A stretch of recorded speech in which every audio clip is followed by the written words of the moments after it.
Hello, everyone. Welcome to another episode of Pieces of Lily. This evening, we are going to discuss what exactly an IEP is, the benefits of an IEP, as well as the three main components of an IEP. So let's start with the basics, right? What is an IEP? IEP literally stands for Individualized Education Plan. This is something that was created from the IDEA Act, which stands for the Individuals with Disabilities Education Act. And basically, what this states is that any child in an elementary school, middle school, high school, secondary school should have the resources and tools they need in order to thrive. And this relates specifically to specialized instruction and et cetera. So, what are the benefits of this, right? The first key thing is that it helps establish structure for the student and for educators.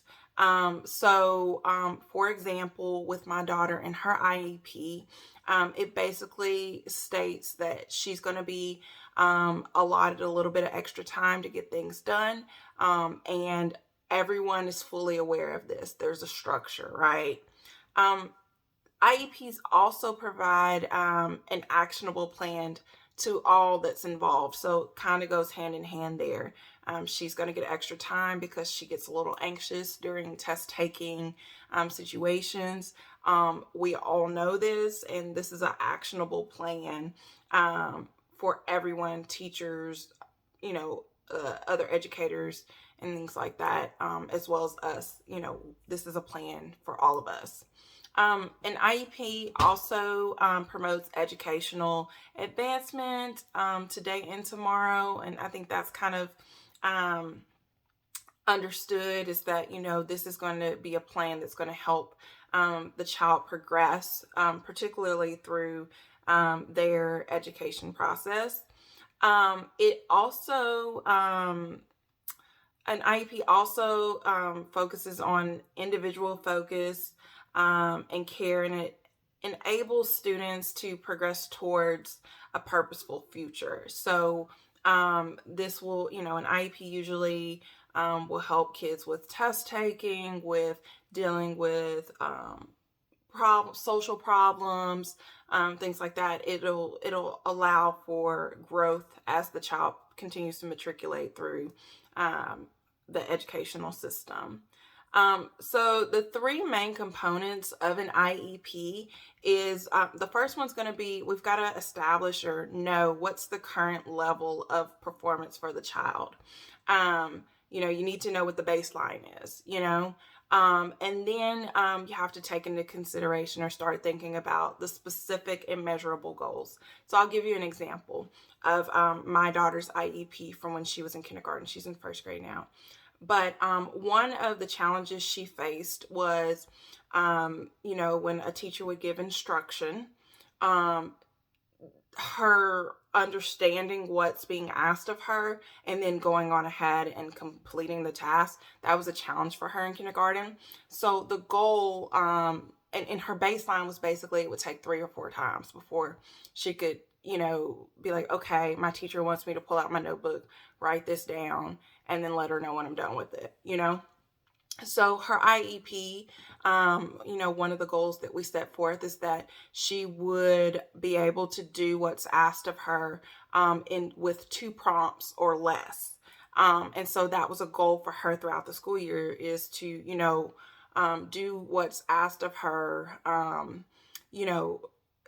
without being told more than 2 times. And so that is actually a goal that is no longer applicable to her in this current time in first grade. And actually her first grade teacher was like, was this a real thing in kindergarten? Because I talked to her, tell her what to do, just like I tell all of her other classmates. And just to give some reference, she's in a general education class. She is not in a special education class. So, and I was like, yeah, like this was a thing. And so she's already met that, exceeded that. And we probably need to take that goal off and come up with a new goal. But it's a specific measurable goal, right? Which, like I said before, is the second component of an IEP. A third key component of an IEP is offering services to support attaining the goal. including any accommodations, modifications to the child's learning environment. So, for example, like I stated before, accommodating, not just expecting her to respond with just one prompt, just like every other kid, accommodating her and saying two or fewer. Another um, accommodation that is currently on her IEP that we're not really utilizing so much, but we will be because we're starting to get into some heavier topics in school, and school is becoming a little bit more challenging for her. But an accommodation in particular that she does have on her IEP is that she's allotted time and a half on all coursework, homework, testing, all of that. She's allotted up to time and a half to get it completed. And for the most part, we haven't really utilized that as much. We get the homework done, it's assigned on a Monday, it's due on a Friday. We've gotten great into the point where she gets it completed usually no later than Tuesday evening. Most of the times it's Monday, so that's great. So we haven't had to use that accommodation, but like sometimes with test taking, she does need a few extra minutes. Seeing all these questions and problems on a sheet of paper gets overwhelming. Sometimes she has to fold the paper so that she can only, kind of chunking is what they call it, chunking. So, a lot of times seeing that she's got 20 problems to complete is overwhelming. So sometimes she does need to take extra time in order to get things completed. So that's an accommodation. And even the chunking is actually an accommodation because that's just not something that, most of the kids in her class are needing to do. They don't have to cover up half of the work in order to feel like, like they could do the work, so those are some examples of accommodations or modifications to the learning environment that aid in the child performing well academically in the classroom setting. On the next video, we're going to discuss requirements in order to get an IEP started, who creates the IEP, who's a part of the IEP team, and then also we're going to talk about when it's time to revise an IEP, renew an IEP, what that process looks like. Feel free to like, share, subscribe, and we will get some new content out to you soon regarding those things. All right, bye.